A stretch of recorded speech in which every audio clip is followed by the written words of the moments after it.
Hey, y'all, hey, real estate diva out here in these real estate streets. Today, we are talking about goal setting for quarter three because Q3 is quickly approaching, and the time to actually start setting those goals and knowing what it is that you want to do is not July 1st, it's now.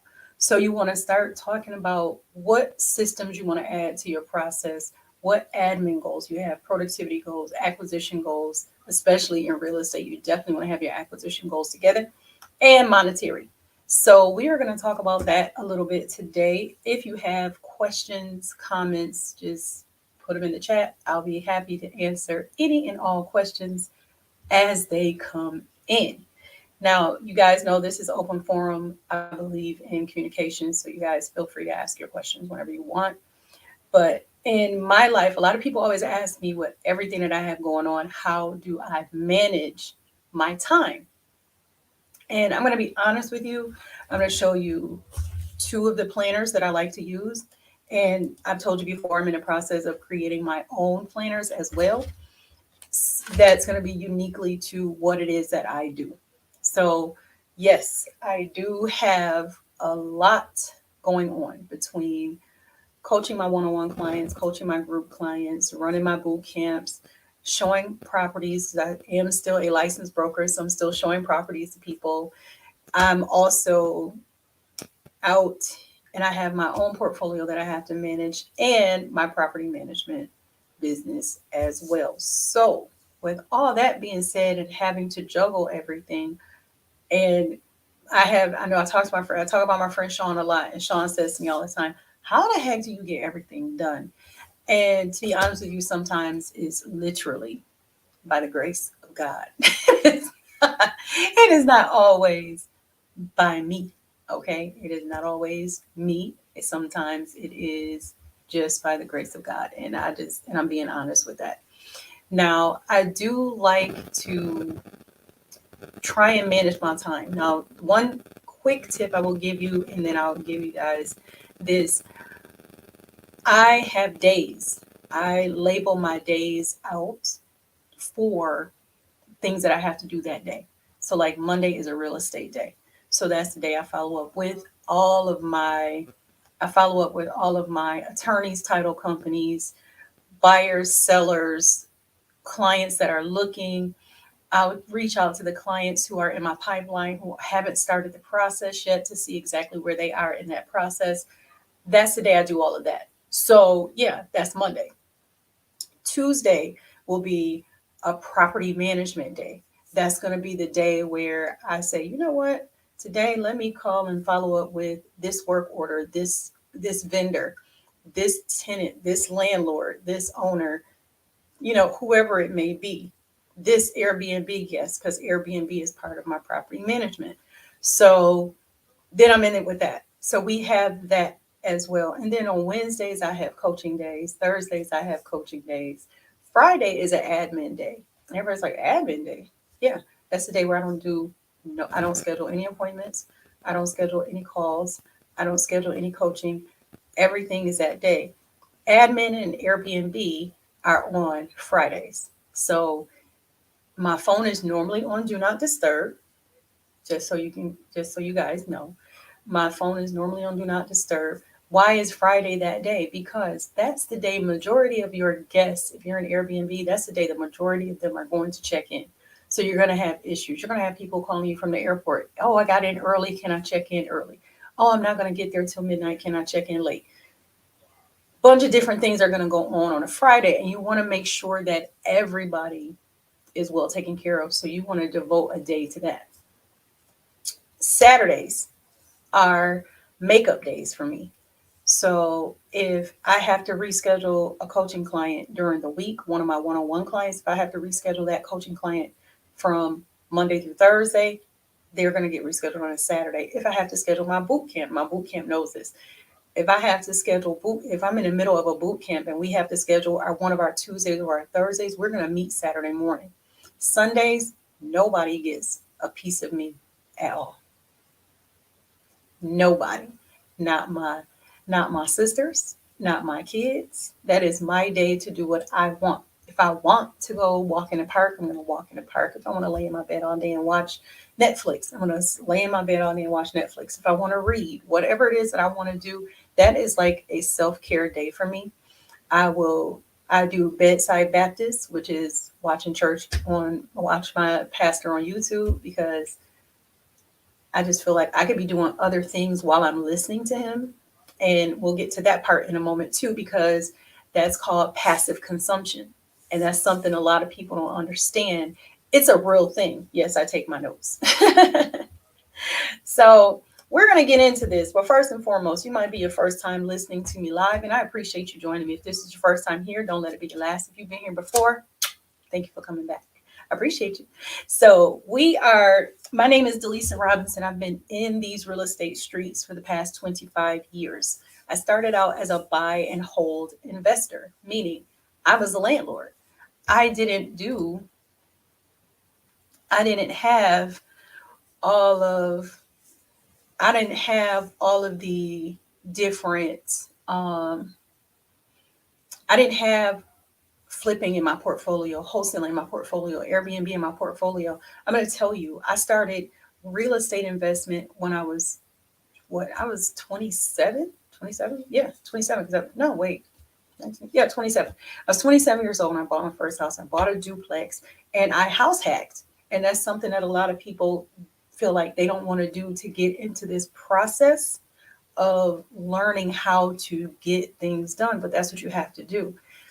Sometimes you house hack. So I bought a duplex, I rented out the upper, I stayed in the lower, because in Buffalo we have up and down, not side by side. We don't have a lot of side by side. We have more up and down duplexes. A lot of people don't understand that. So I rented out the upper and I let them pay the mortgage. So they paid my mortgage. And that's fine. So now the money I was paying for rent, I'm no longer paying because I'm charging $100. I was only charging literally $100 more than what my mortgage payment was. So I was making $100. So I took that. So I took my rent money, which before this is how long ago this was. I was renting like a small 2-bedroom apartment, and I think I was paying $350 a month for rent. Yeah, 1998. Like I told you, that was back in the 90s. So I spent $350 a month for rent. It was just me. I had no husband, no kids, no responsibilities, just me. So now I could take that $350 that I was paying in rent every month. I'm now making an additional $100 a month. So that's $450 additional in my pocket because I'm not paying out a rent expense. I was no longer paying a car note because I had already paid my car off before I bought my house. So that type of thing didn't happen to me either. Thank you guys for joining me on Instagram. Hey. So that's where we were with that. But yeah, so I've learned that I've had to get into different things. So house hacking was the first thing I did as far as investments. And people are like, what? That wasn't even what it was called back then. It was just called being a landlord renting an apartment. So that's all it was called.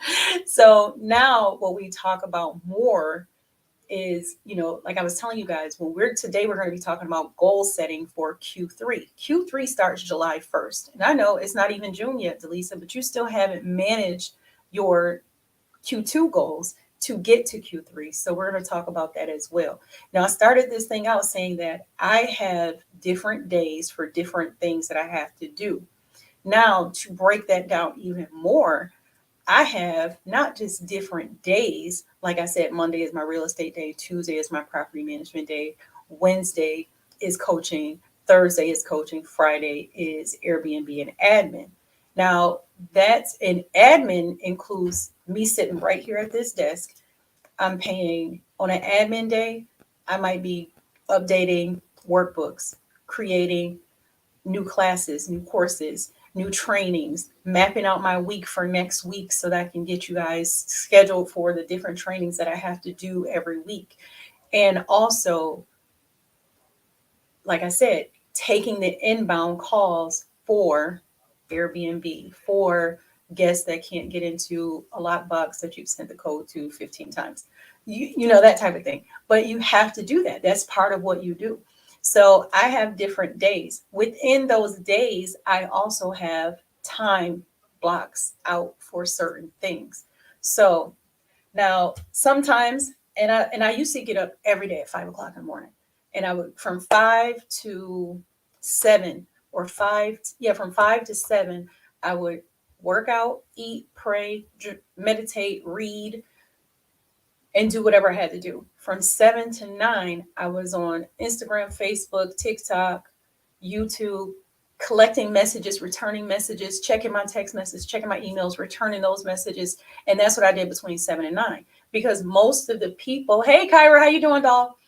Because most of the people that I deal with don't start work till 9 o'clock. Attorneys, title companies, city hall, county hall, clients. They don't want you to call them before 9 o'clock in the morning. So I have to have different time blocks. So in order to help me with time blocking, I'm being honest. Now, I ain't really got too much. I'm being honest with you. I don't really pay too much attention to Grant Cardone, but this planner that I got from Grant Cardone was a game changer for me. And I used it, and I actually give it out to some of my students too. I bought like, I think 10 of them. And I'll give these out to my students when they close their first deal. Okay. Until supplies last, y'all. Until supplies last. No. Okay. So Instagram, can you see that? YouTube, Facebook, you can see that. Okay. So the first thing it says is you put the date and you put 6 a.m. to 9 a.m. You break this down into 3-hour increments. And I would put everything I had to do between 6 a.m. and 9 a.m. And I just told you guys, eat, shower, pray, work out, meditate, read, return emails, return texts, return social media messages, accept new members into whatever group, return emails from the support, because sometimes, it's just me and sometimes I have some help. Okay. Because you guys know I am looking for an assistant. So, and I think I'm just going to get a virtual assistant, let them deal with it, because they work opposite of me. So I would have to get up as early to do all that stuff. But basically from 6 a.m. to 9 a.m., I am literally doing everything that does not require me to talk to someone else. So that's my admin time. So from 9 a.m. to 12 p.m., because that's what this says. Now you go to your next time. It's 9 a.m. to 12 a.m., 12 p.m. And you write everything that you need to get done between there. Guess what I put in there sometimes? Start my laundry. And I'll put laundry every hour on the hour. So at 9 o'clock, I'll put in a load of laundry. At 10 o'clock, I'll go switch it from washer to dryer. But between 9 and 10, guess what? I might be here updating a specific workbook. And I'll show you guys what a day looks like, because I wasn't trying to show this, but I gotta hide some stuff too. So see here, y'all see that? It says gym, shower, pray, return emails, update wholesale spreadsheet, read 10 pages, because I have to read 10 pages in the morning, 10 pages at night. That's how you break that down. Then from 9 to 12, it says train Nicole, because Nicole was one of my one-on-one clients. Understanding the wholesale process, scripting, role play. From 12 to 3, Airbnb units. You see that? Then from 12 to 3, all I did was Airbnb. Okay. And then from 3 to 6, follow up on rentals and work orders, outline flipping journal, complete their REI funnel, take a nap. I even put my nap on here because y'all know a girl took a nap, because I'm up at 5 and I don't go back to sleep, or I don't end my day sometimes until 9, 10 o'clock at night. So I take a nap. And then from 6 to 9, because this was a Monday, from 6 to 9, we have our weekly accountability meeting for the membership people for Indies Real Estate Streets. We have our weekly Indies meeting. And then 9 p.m. and later, read 10 pages. But guess what? On the flip side of this, y'all see that? Y'all see that? Okay, great. So on the flip side of this, it says write down your goals. And it says 300K, lose 30 pounds because I'm trying to lose some weight. Finish writing the romance novel that I'm actually writing. Finish first installment of this. And these are all my goals for the year. Okay. Then it says quote of the day. And my quote of the day for this particular day says, stop expecting you from everyone else. And that's something we all should live by. But hey, sometimes you don't. Don't forget, guys, if you're on YouTube or if you're on Instagram, share this out with 3 other people, 2, 3 of your friends, because everybody needs this. And then my targets for the day were to complete the journal, complete the outline, and write for 2 hours and secure my next Airbnb unit. That was my goal for that day because I wanted to get another Airbnb unit. So then you write down your successes. What was a success for you that day? So this is the recap page. This is the do page. This is the recap page. And then at the end, you write your goals again. Why? Because your goal should be the first thing you think about in the morning and the last thing you think about at night. So that's why I like this one. Now, my coach gave me this. And everybody who knows my coach is going to know who this is by the time. Success Planner. Okay.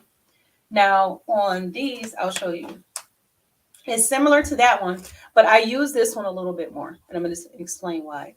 Not because my coach gave it to me, but because it actually just keeps me more focused. And it's more in tune to what I have to do. And it gives me more space to write. So you put today your goal, things that need to get started with, your daily tasks. What are your personal goals for today? What are your professional goals for today? That's why I like this too, because it's broken out between personal and professional. And then over here, you have the 10-minute task. What is it going to take you? Anything that's going to take you less than 10 minutes to complete. And I'm going to be honest, my biggest weakness is I hate paperwork. And I know you guys, how the heck you work in real estate? You hate paperwork. I do. And it takes me 5 minutes. I kid you not, it takes me 5, maybe 10 minutes to write up a contract. And I will put that to be the very last thing that I do. But now because of this, I'll put it in this box if I have a contract that needs to be written up, and I'll put it in here. And then I'll read it, and then I'll write it out and do it. That's the only way it's going to get done. And then, of course, you have your time slots from 7 a.m., 6 a.m. You could put, and I like this too because it's a little bit more hourly motivated versus the 3-hour time blocks. Maybe I only just want to spend an hour on something. So I do that. And then whatever notes I have for that day. So that's why I like this one. Okay. And I'm being honest, even though I haven't even finished this one yet, I ordered another one the other day. Okay. Now let's talk about some of the goals that you're going to have as a real estate investor. As a real estate investor, you're going to have, of course, a monetary goal. Everybody wants to make money in real estate, so that's going to be a given. You're also going to have what we call acquisition goals. What properties do you want to acquire? How many properties do you want to acquire? When do you want to acquire them by? Things of that nature. That's why you're going to have goals. Okay. You're also going to have a productivity goal. Excuse me. And you guys are probably like, what the heck, Delisa? Yeah. Okay. Part of your productivity goals are lead generation. Lead gen. And everybody heard of it for lead generation. How do you get people to either buy from you or sell or let you sell their house? How do you get buyers in the door? How do you get sellers in the door? And lead gen. How do you find properties, wholesalers? How do you find properties to actually wholesale? How do you find properties to actually sub to? How do you find properties to? That's lead generation. Nobody's going to knock on your door and say, hey, I got a house for you. Nobody does that. What's happened before? But nobody does that. They have to know what you do in order for something like that to happen. And right now, nobody knows who you are. So you have to have an advertising goal, a marketing goal.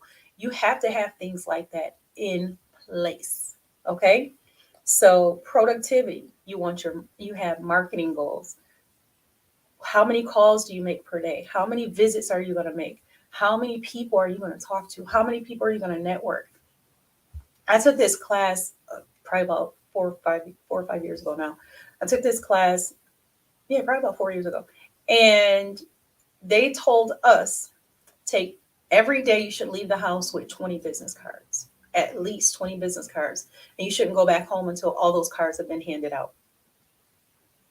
And no, you're not just walking down the street and handing out your card. What you're doing is when you're stopping, hey, how are you? You're at the bus stop waiting for the bus. You're at the train station waiting for the train. You're in a restaurant waiting for your latte to get made and your croissant or whatever it is you eat.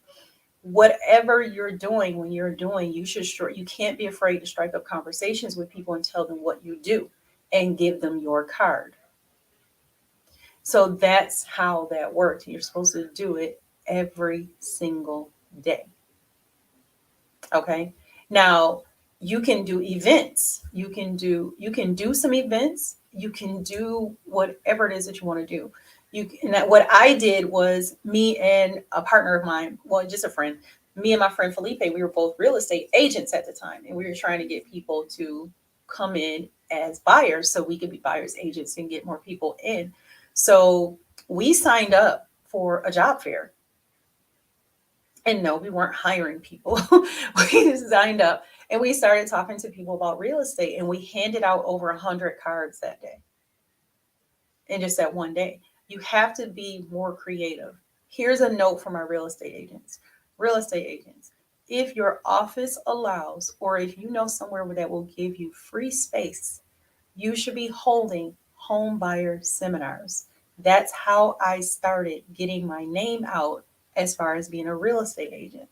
I hosted a home buyer panel right in the community room of my Keller Williams office, because that's the agency I was working for. They allowed us to reserve the training room, which was huge. And it fit maybe 50 people at a time. So we had two. We had an AM session and a PM session. And we had two homebuyer seminars that day. 100 people came through the door. Guess what? Now 100 people want me as their agent. Now 100 people are looking at me. On the panel, you should have, I'm giving you some free game, people. On that panel, you should have you as the real estate agent, and a closing attorney or a representative from a title company, a lender, a home inspector, and a home appraiser if you can. And by goodness gracious God, you should have a credit repair person on site to answer those questions for the people who might want to buy a home but aren't quite credit ready. So you should have that person sitting on that panel with you as well. That's how you host a home buyer panel, or home buyer, whatever you want to call it, community event or seminar. Some people have huge, I know there's two girls here in Buffalo, and they have a phenomenal home buyer summit every single year. And I mean, like 300 people show up at this thing every single year. I like to stick to small and intimate. That's just me. That's my style. I'm not big box real estate agent. My brokerage, Coffee House Realty Group, we are a small boutique brokerage. We handle, the majority of our clients are investors. Do we handle home buyers? Yes. Do we handle people who want to sell their home? Yes. But we know where we our expertise is, and that's what we stick to. Now, if you say, "Hey, Delise, I want you to help me buy a house," I'm going to say, "Yep, I can help you."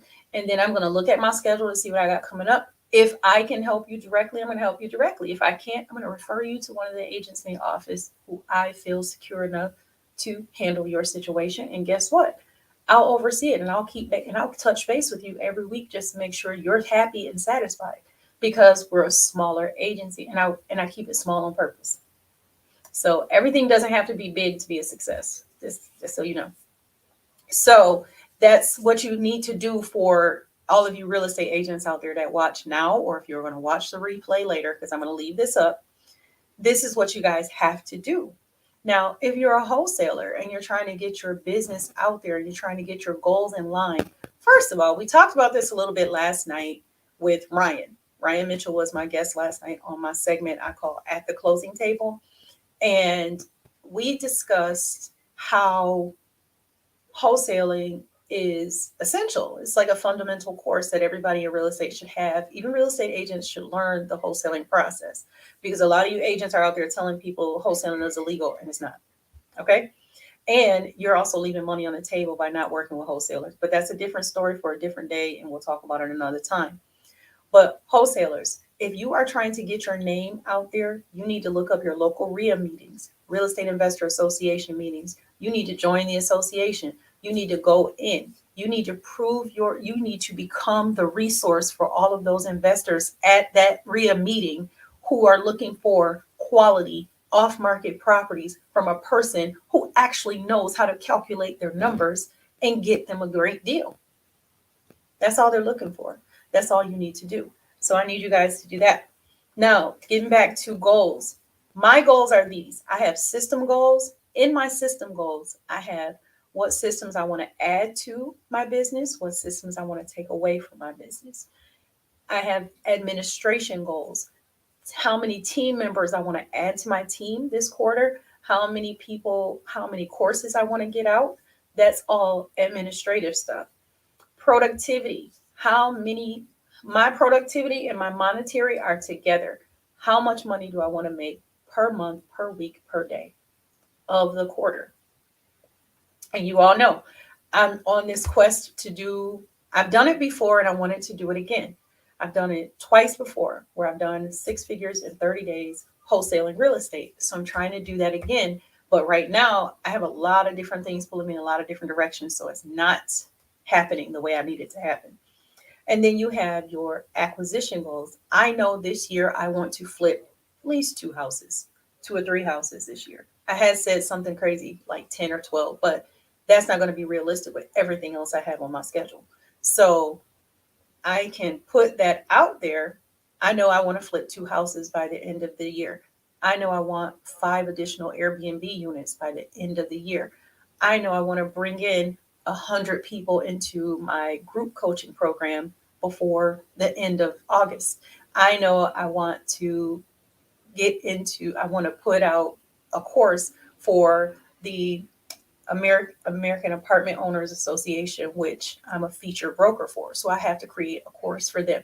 So these are my admin and my productivity and my monetary goals. They're all going to come together to get me the results that I need. And that's why you have to goal set. So when you goal set, you have to have system goals. You have to have systems in place, period.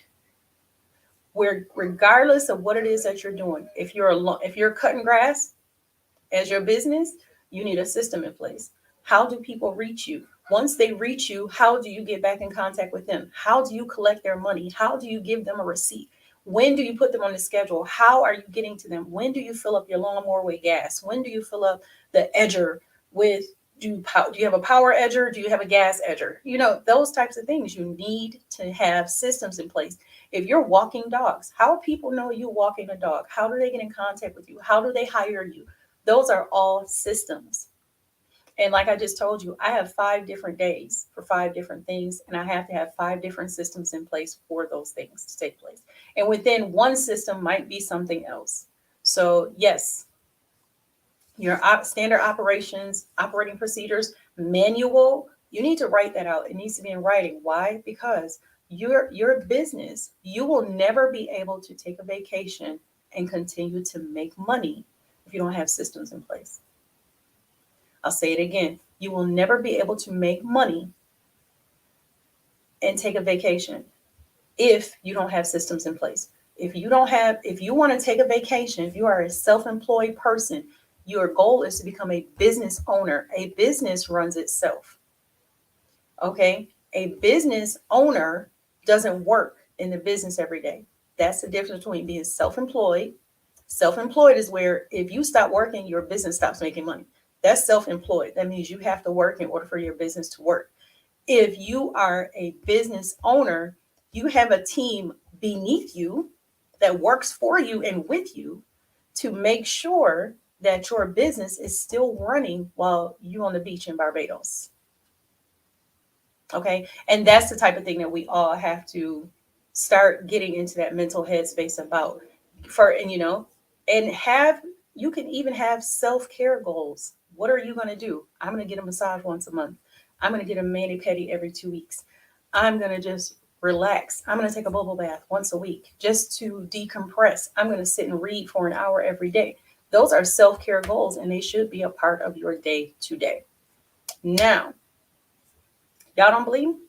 I don't know why you don't, because I'm telling you, it keeps me sane. It keeps me on point. It keeps me sane. And this is how I'm able to do the things, as many things that I do, because I have these different goals written down. I even have spreadsheets with properties and leads and everything else that I have to follow up on. But I make sure I have it on my schedule, because if it's not on my calendar, either on my phone, which, hey, Instagram, y'all on my phone right now, If I don't have it on my phone, in my calendar, or if it's not written down in my planner, it's not getting done. That's just the bottom line. It's not going to get done.